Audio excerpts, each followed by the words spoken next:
szanowni koledzy, mój dzisiejszy gość Rozmowy Okręgowego Salve Adwokatury to amerykański prawnik, cywilista John Mcclellan Marshall. Sędzia w stanie spoczynku Obwodowego Sądu w Teksasie, Juris doktor Southern Methodist University, prezydent północno-teksańskiej MENSY, wykładowca uniwersytecki oraz laureat wielu nagród o charakterze pokojowym czy naukowym. Jednocześnie w trakcie swojej kariery w Międzynarodowej Akademii Astronautyki sędzia John Mcclellan Marshall nadzorował start rakiety misji Apollo 17 w ramach pracy w Centrum Kosmicznym imienia Johna F. Kennedy'ego. Szanowni Państwo, jednocześnie jest posiadaczem czarnego pasa w Tea Kwon Do, a takiego gościa jeszcze w studiu nie mieliśmy. Prywatnie uśmiechnięty i bardzo pogodny człowiek, kochający Polskę i Polaków. Przez wzgląd na rozległe zainteresowanie oraz doświadczenie z sędziego, dzisiejsza rozmowa mogłaby trwać przez wiele kolejnych godzin. Niemniej jednak dzięki Waszym wielu nadesłanym pytaniom, za które oczywiście z góry bardzo dziękuję, udało się skonstruować bardzo ciekawy scenariusz rozmowy, na którą wszystkich Państwa zapraszam. Na koniec tej części pragnę dodać, że z uwagi na napięty grafik z sędziego, rozmowa ma charakter wyjątkowy, gdyż wyjątkowo nie w studiu w Okręgowej Radzie Adwokackiej, a w jednym z warszawskich hoteli, gdzie spotkaliśmy się z sędzią tuż przed jego wylotem do Stanów Zjednoczonych. Zapraszam Państwa na wywiad. First, I would like to express my tremendous gratitude for accepting my invitation. That's a huge distinction, not just for our district Salve of Advocacy, but for me personally.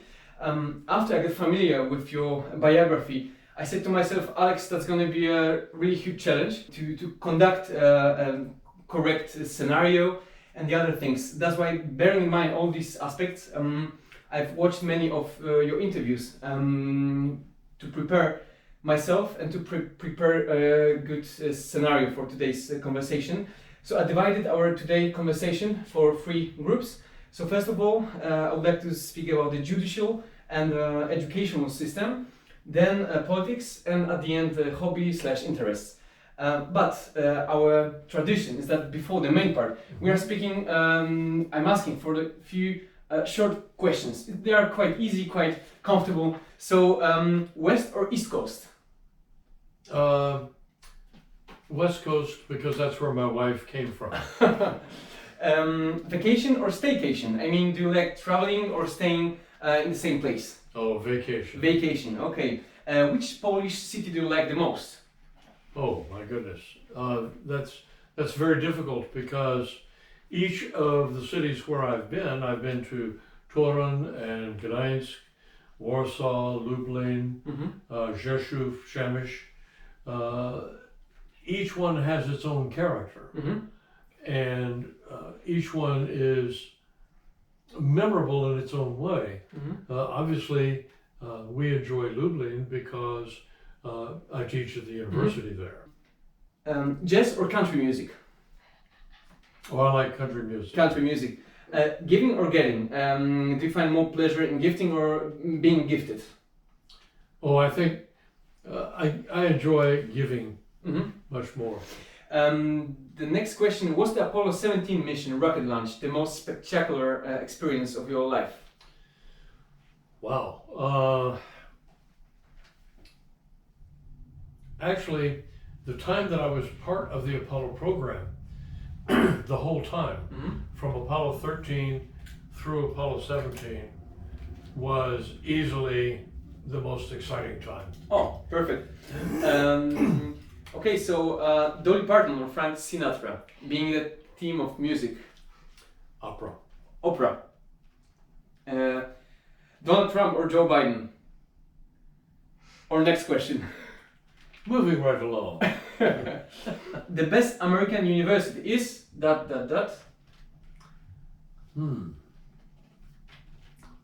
best American university.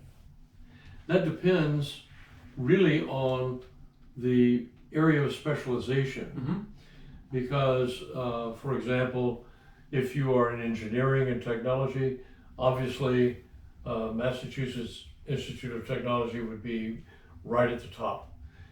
If you're looking for liberal arts, Vanderbilt, where I went, is a very fine university. Medical school, you would look at Johns Hopkins. So there really is a classification of the best. The best, yeah. Depending Okay. upon their topics. Suits, Friends, or The Crown? I haven't watched any of them. Okay, okay. The best Polish meal is that. The best Polish meal? Meal, yeah. Golonka. Golonka, okay, I thought pierogi, but okay, golonka is super as well. And my wife likes the pierogi. Super Bowl or US Open? Super Bowl. Super Bowl. What other profession would you feel most comfortable in? Goodness. Well, teaching instead of judging. So I'm interested in what was behind the decision to choose a taekwondo? Two things. First of all, as a judge, I don't believe in carrying a weapon. Okay? But as a judge, if someone attacks me, it's a good idea to know how to defend yourself. The second thing was, I realized that Taekwondo was very exhausting, and I could no longer smoke. Okay. And so, Have you been smoking in the past? oh, up until that time, for 20 years, I smoked 2 packs of cigarettes per day. Oh my God. Yeah. And when I started studying Taekwondo, I stopped smoking. Now I have to be honest, I had my last cigarette on March the 31st, 1983 at 9:30 p.m. Okay? Do you think I have forgotten what cigarettes are like? No, I don't think so. Okay, there you go. But I've got to be honest about it. And if I had a cigarette right now, in a couple of 3 days, I would probably be back up to 2 packs a day. Okay. But the Taekwondo helped me stop smoking. Okay, so your prescription for smokers is start doing taekwondo. It worked for me. Okay, so were Americans really first on the moon? Yes, Yes. Okay. no question about it. And I know that both from watching it on television, but when I was part of the Apollo program, part of my job was to study all of the mechanics of how we did it. So I know we did it. There are no doubts about that. No. Okay. Will Elon Musk's company, so the SpaceX, become a leader in space exploration, in your opinion? I think that if you are looking for someone who has the resources and the imagination to augment the government in this particular activity, I think Elon Musk is their best bet. And where is NASA in this battle? Actually, I don't think NASA looks upon it as a battle. NASA looks upon it as Cooperation. Cooperation. Cooperation, yeah. Very good word. Because, as I'm sure you're well aware, some of the major exploration vehicles have been launched with SpaceX. But NASA is very focused on the scientific exploration of space, and I think that's a good thing. And the last short question, still an unfulfilled dream is that. An unfulfilled dream? Dream, yeah. To go into space myself. Okay. Thank you very much. That was the quick. That were the quick questions, and the first serious question. Going forward to the judicial system. Have you been perceived as a strict or lenient judge? How do you perceive yourself? I think that I am perceived as a very strict judge by the lawyers, because, and I'm told by some of the lawyers who are willing to tell me that I'm strict because I have read the file, I understand the case, I know the law, and I expect them to know the law. So that, I think, creates the perception that I am strict. I think I see myself as strict up to a point because if blindly following the law leads to an unjust result, then I will work around it. Okay.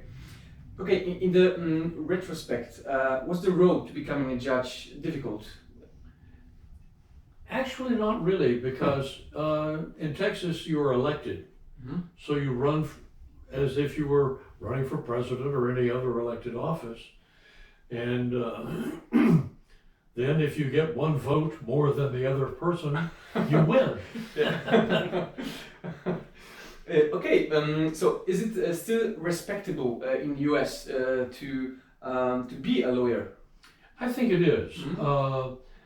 People, you hear a lot of lawyer jokes in America, but by and large, the legal profession is respected but the problem with being a lawyer and why people don't like lawyers, you never go to a lawyer unless you're in trouble, right? Yeah. So that's not fun. And I mean, it's not even as much fun as getting your teeth cleaned at the dentist. You know, it's that's the problem. Yeah, the reason why I'm asking about is the fact that I've heard and I've read that there are many lawyers in the US right now. So is it still, how to say, catchy to be a lawyer? Oh, well, it's a very good question. There have been studies that show, and these studies go back to around 1950, only about 50% of the people who graduate from law school ever practice law. After 10 years, only 50% of that 50% are still practicing law. And after another 10 years, so now we're 20 years after graduating, less than 50% of the 50% of the 50% is still practicing law. Yeah. They have gone into corporations, they have gone into government, they have done a lot of things besides be a lawyer. And so, yeah, law school in the United States forms the foundation for entering in a lot of activities in our society. Okay, so going deeper with our questions, the relationship between the continental and the common law system. As a judge, what the main advantages and disadvantages you perceive in this relation? Well, in the common law system, particularly the Anglo-American version of it, you have the jury, and that brings in the citizens who are not lawyers, and basically gets them as private people invested in the proper functioning of the courts. In the civil law system, such as you have here in Poland, generally speaking, the decisions of the courts are made without too much reference. There's some reference, but not as much from private citizens. And I think that if you want to have a broad base of support for judicial decisions, the more people who participate in the system, the better that becomes. Okay. In your opinion, could we say that it's easier to become a lawyer in the US in the common law system in compared to continental law? Is there any? No, I wouldn't say that, because in the United States, you must first have 4 years of undergraduate college before you ever get into law school.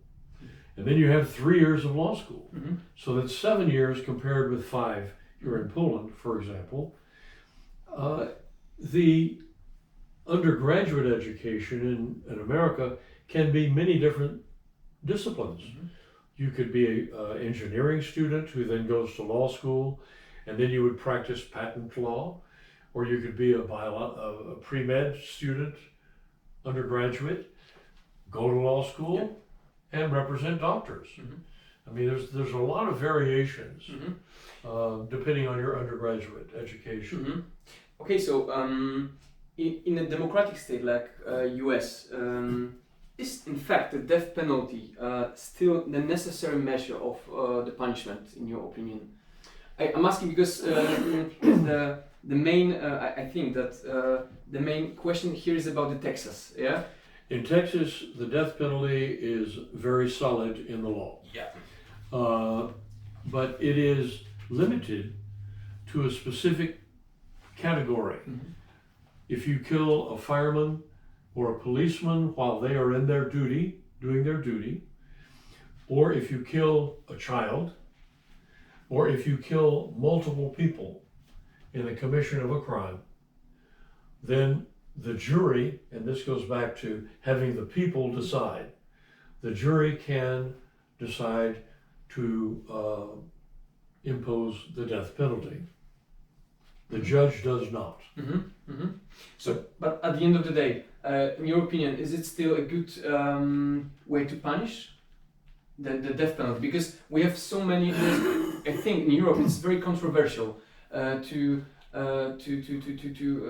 introduce to get to have in a legal regulations this kind of punishment. Well, quite simply, at its most basic, if you have someone who has murdered 5 people, it stops him from murdering anybody else. Yeah, that's true. Okay, so now I would like to change a little bit the topic for educational system. So, what disadvantages of the Polish educational system in compared to American you perceive? Is there anything special?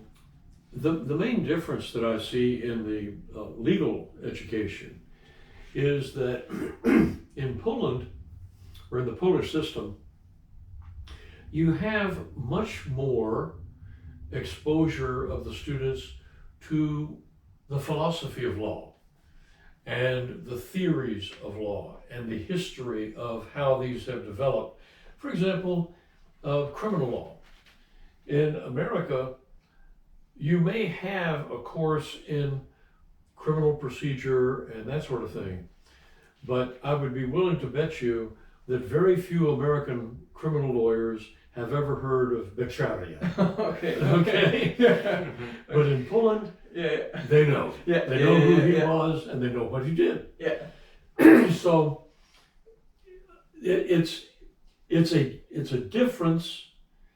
Whether or not there's an advantage, I would say not necessarily, but in an earlier life, as you know from my resume, I taught history.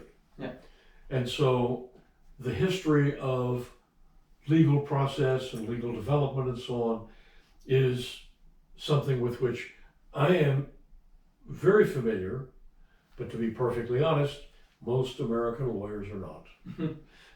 Okay, from your perspective as a teacher and a professor, how do you perceive the Polish students in relation to Americans? Are we do we learn more or less? Are we hard worker? I think Polish students are, generally speaking, very hard workers, very focused, very conscientious. Certainly the students who participate in the course that I teach,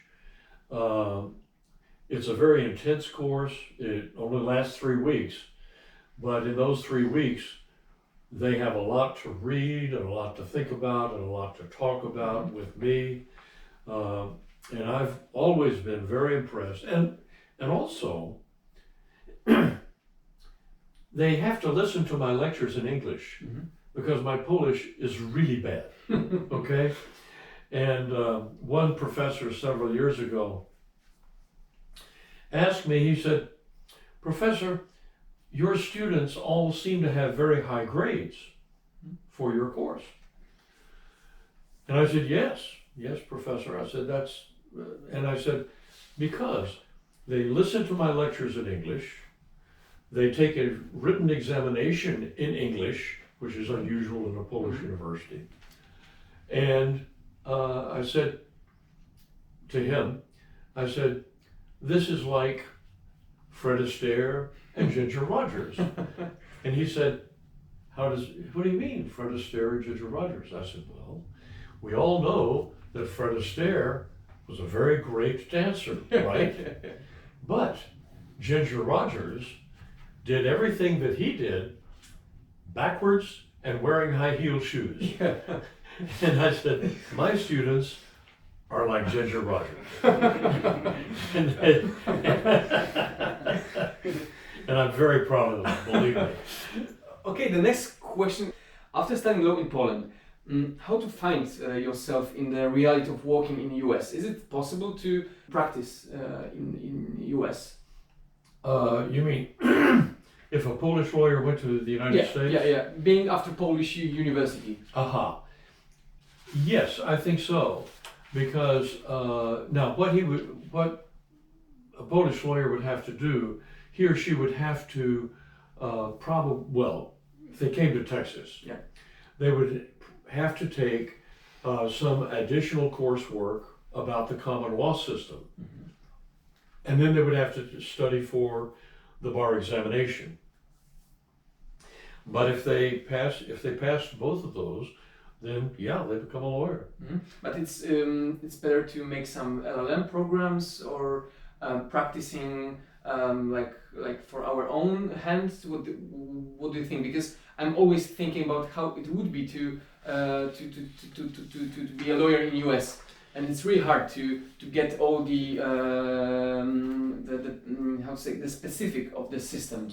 One of the things that would happen as a practical matter would be that the person would come to the United States, would have the opportunity to join a law firm as an intern initially, while he or she is taking the coursework about the common law. And then once they pass the bar examination, then the senior members of that law firm would supervise bringing that person into how to practice day to day to day. And that would work. Yeah, I would have really more question in that category, because that's the most interesting thing from my perspective. But we must go forward. And the next question is about the politics. In your opinion, should America still act as the watchdog of the world? Okay, let me ask you this question. Yeah. Who does it better? I think no one. That's the only correct answer. Yeah. Thank you for answering my question. Yeah. Okay, but no, but the thing is, it costs a lot of money. Yeah. So. Well, the reason there are two main reasons. First of all, the United States, whether you like it or not, the United States has enormous resources to be of assistance to other countries. They can be a wealthy country that needs a little help here, or it could be a very poor country in a place like the Sahara Desert, where they don't have a lot of resources.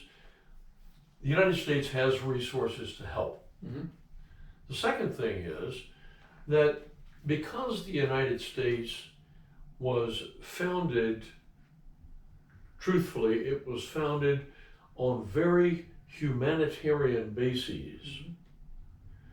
Individual freedom, minimum government interference with my life, that sort of thing. I think the United States is better positioned to spot a problem and help solve it. But if you'll notice, historically, the United States doesn't go into a country unless it's asked, invited. And once it's invited, then it will go in and help to the best of our ability. And if we're asked to leave, we leave. Yeah. Okay, so being in that matter and the role of America, in your opinion, once again, what role do you think US will play in the next 20 years? That's a very good question. I do think that over the next 20 years, the United States will be a stabilizing influence. Militarily, I don't believe there is a country in the world that is capable of defeating the United States. Okay? Mm-hmm. Well, if they can't defeat the United States, they have to consider what is the attitude of the United States. And if the United States says, hey, wait a minute, let's slow down over here and so forth, they have to listen. Mm-hmm. And that's what's going on right now, quite honestly, in relation to Ukraine. The United States is not using its army and air force and so forth, but it's using its influence to try to stabilize the situation and give Ukraine the opportunity to manage what it needs to do. Okay, I'm thinking right now about the current situation in Taiwan or in Ukraine. In your opinion, sir, are we in danger of nuclear war? Or? No. No. I don't think so. For the past 6 weeks or 2 months, people have been asking me that question because they know of my military background. Yeah, that's what I'm asking. And my response has been very consistently no, because those countries that have nuclear weapons, and that includes Russia and China, even Iran, the military people who would be responsible for carrying out the order, okay, they're not going to do it because they know what would happen to them in retaliation from whatever country they attacked.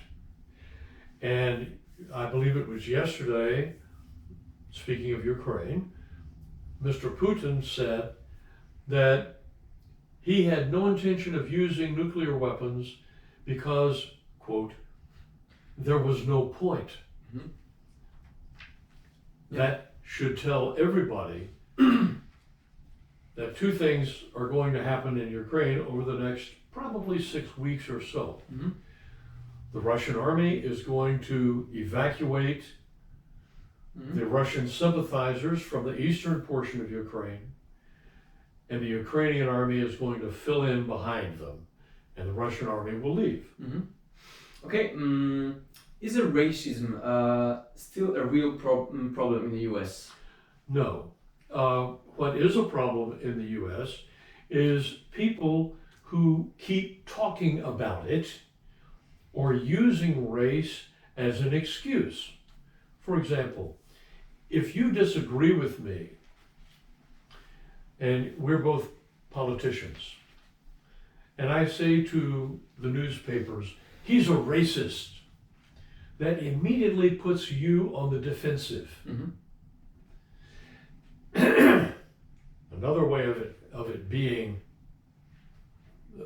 prominent, if you will, is people who are criminals. It's racist to enforce criminal laws against people who commit crimes who happen to be Black, Hispanic, whatever, women, pick, insert in there whatever it is, and it's racist. Mm-hmm. That's stupid. Mm-hmm. The law is the law is the law. And in the United States, we have this principle, and it's written on the front door of the Supreme Court, equal justice under the law. Yeah. If there is a different law for Black people or Hispanic people or white people or men or women or transsexuals, if there's a different law, there's not equal justice. Okay, so going forward, what do Americans think about the Polish people? And the Polish country, is there any, how to say, any word for Polish people, any sentence or metaphor about the Polish people, about the Polish country? I think, okay, most people, most Americans that I know, the vast majority don't know very much about Poland. Mhm. Those who do know something about Poland fall into two categories. They are either people who know the history of Poland and how Poland has emerged from communism and doing very well and so forth. And the other group are people, and the joke, as you know, is everyone in Poland has a cousin in Chicago, right? Well, that's almost literally true. And in fact, one of our very good friends in Dallas comes from a Polish background. And when I was younger and I worked in the oil fields in South Texas, I worked with Polish workers there. Now, they were Polish, but they had lived, their families had lived in Texas since the 1830s, okay? They speak Polish in their homes, but it's 1830s Polish, okay? Mhm. Now, let me give you an example of why this is fun. Where do you believe is the first Polish settlement in North America? It's hard to say. I don't know. Well, you just guess. Chicago, I would say. There you go. Yeah. I think that's the biggest Polish city, even Warsaw. Oh, yes. Yeah, it's not as big as Chicago. Right. Yeah. Well, no. The first Polish settlement in America, North America, was in 1838 in Texas. In Texas. A Franciscan monk by the name of Mcclellan brought some settlers to Texas, and they built a town. The town is still there. If you drive through, the town is Panna Maria. Mhm. And if you drive through that town, you are looking at a small Polish farm village. And the people there celebrate Polish holidays. They're all Roman Catholic. And when the Pope came to Texas, he went to Panna Maria and celebrated the Mass there. So. And because he knew, he knew where the first Polish settlement was. But there is a large area of central Texas, Okay. which is Polish. So not Chicago is the capital is the capital of Poland in US, but Texas. Okay, I remember that. Okay, so the last question. So being in a topic of America, what three biggest economic, law or social problems do you notice in US, in compared to Europe, for example? Or Well, of course, right now the United States is unfortunately participating in the inflation of the economies like the of whole the world, world. I think. Let's see, what was the other two items? Economic, law, and social. Law and social. I think that in the law, there is this feeling that there can legitimately be different laws.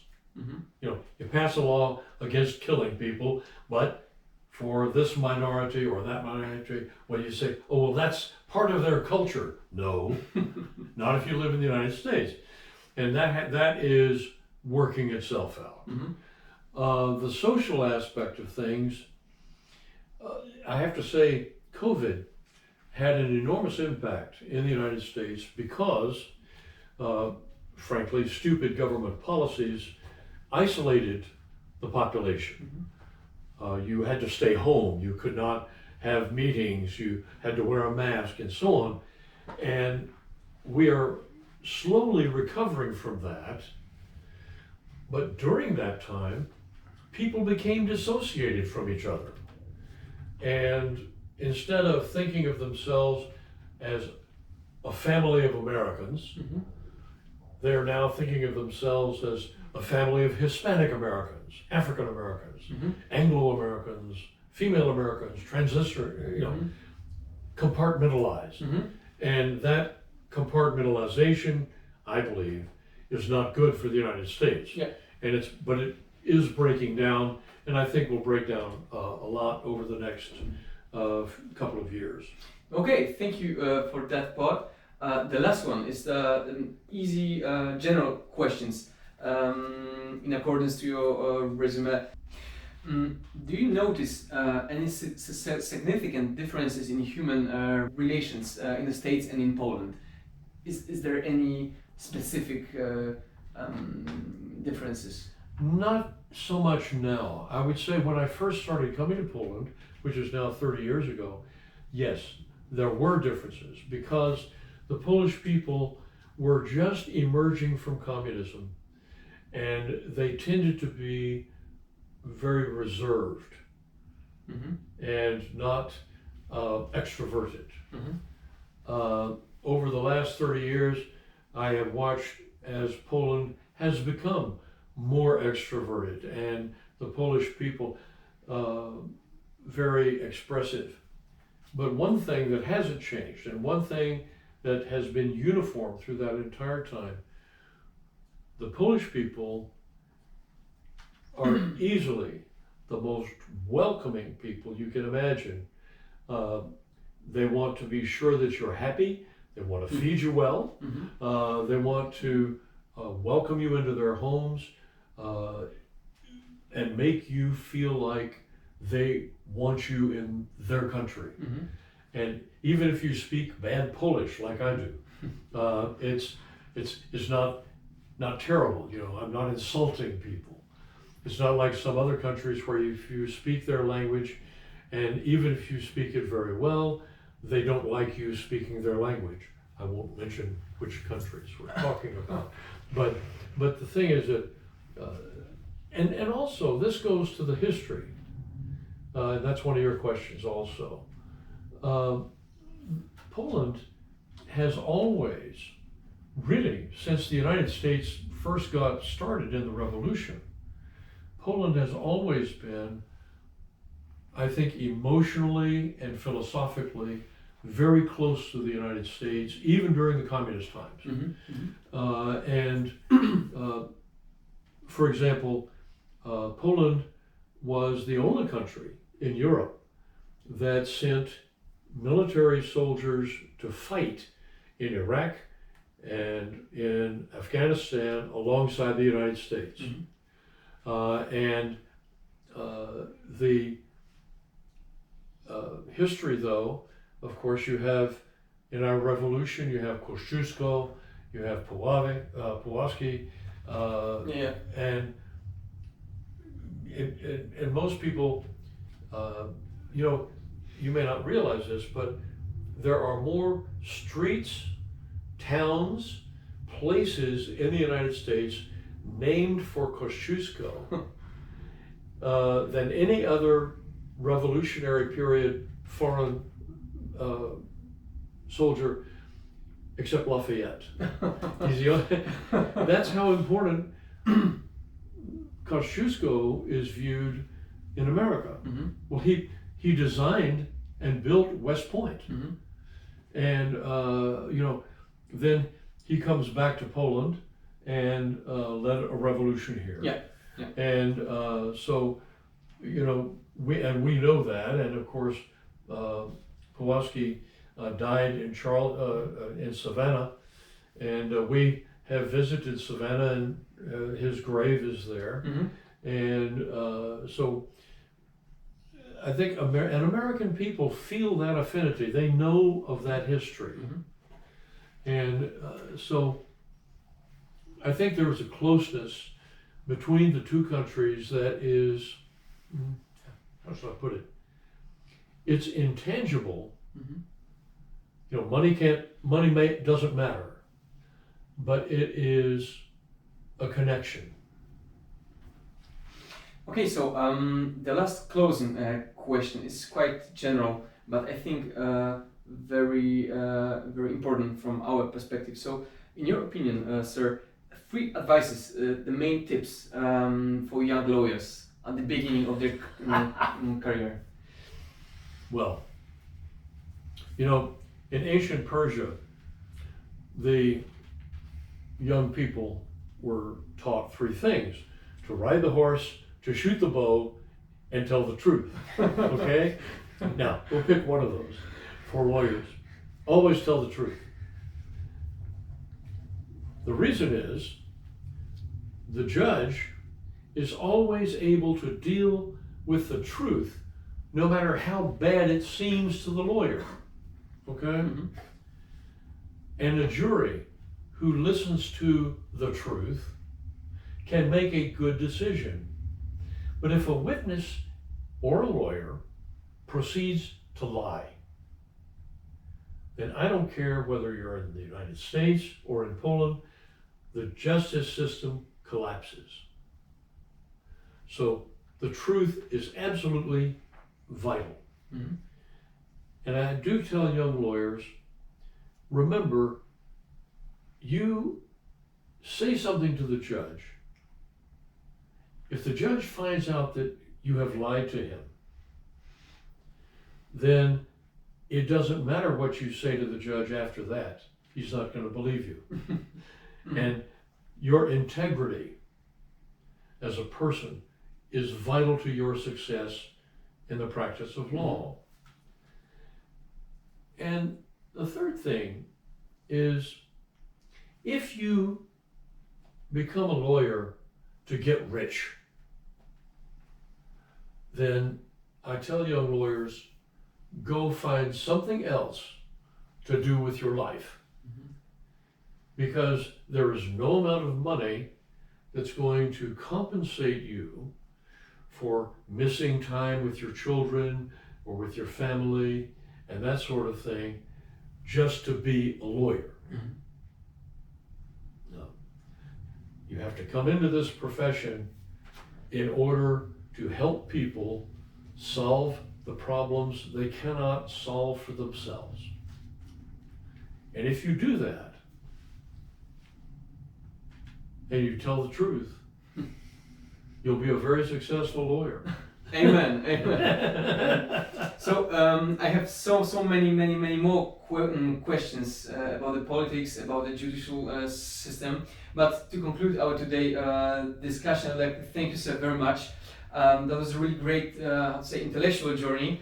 I'm sure that our followers will appreciate this conversation. I hope that we will have another chance to meet each other. Maybe next time in our